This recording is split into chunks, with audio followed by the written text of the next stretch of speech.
নির্বাচনের পর আমাদের নির্বাচনে আমাদের যে নেতাকর্মীরা অক্লান্ত পরিশ্রম করে এনসিপি কে ভালো একটা ফলাফল এনে দিয়েছেন, তাদের সাথে আবার সাংগঠনিক যোগাযোগ সৃষ্টির জন্য আমরা ইফতার কর্মসূচি পালন করছি। আমাদের পার্টির কেন্দ্রীয় নেতৃবৃন্দ চট্টগ্রামে আজকে আছেন, বিভাগীয় ইফতার ইফতারে তারা অংশগ্রহণ করছেন। আমি ঢাকা মহানগর দক্ষিণে আমাদের যে থানাগুলো আছে প্রত্যেকটি থানায় আমরা ইফতার কর্মসূচি পালন করছি। আপনারা লালবাগে খুব সুন্দরভাবে আজকে আয়োজন করলেন, সেজন্য আপনাদেরকে বিশেষভাবে ধন্যবাদ জানাতে চাই। আমরা আজকে যেই জায়গায় দাঁড়িয়ে আছি লালবাগ থানা, আপনারা জানেন যে এটা অত্যন্ত ঐতিহ্যবাহী একটা জায়গা এবং আমি যদি তুলনা করি তাহলে এটার তুলনা ফ্রান্সের প্যারিসের সাথে হয়, কারণ 400-500 বছর আগে থেকে এইটা ছিল ঢাকার কেন্দ্রবিন্দু এবং মোগল আমলে সম্রাট আওরঙ্গজেবের ছেলে যখন এখানে ছিলেন তখন এখানে লালবাগ কেল্লা তিনি প্রতিষ্ঠা করেন, তখন এটার নাম ছিল কিলা আওরঙ্গাবাদ।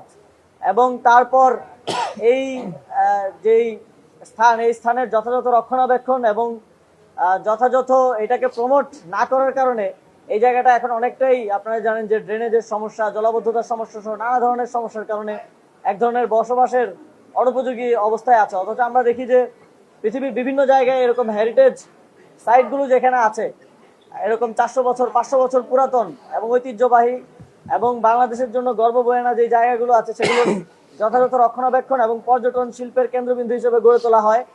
এবং এই লালবাগের যেই অতীত গৌরব এবং যেই ডিগনিটির জায়গাটা আছে সেটা ধীরে ধীরে অমনোযোগ এবং অবহেলার কারণে নষ্ট হয়ে গেছে।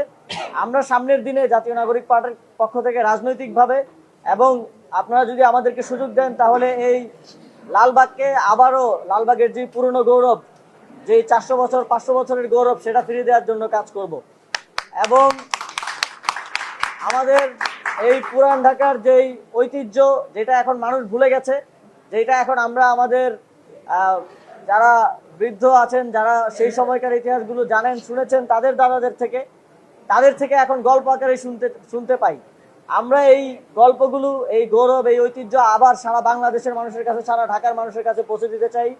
আমরা আবারও যেটা ছিল মূল ঢাকা, যেই ঢাকা এখন অনেকটা অবহেলিত এবং দেখা যায় যাদের টাকা পয়সা আছে তারা এই ঢাকায় এখন থাকতে চায় না, তারা উত্তর ঢাকায় চলে যায়, সেদিকে গুলশান বনানীতে চলে যায়।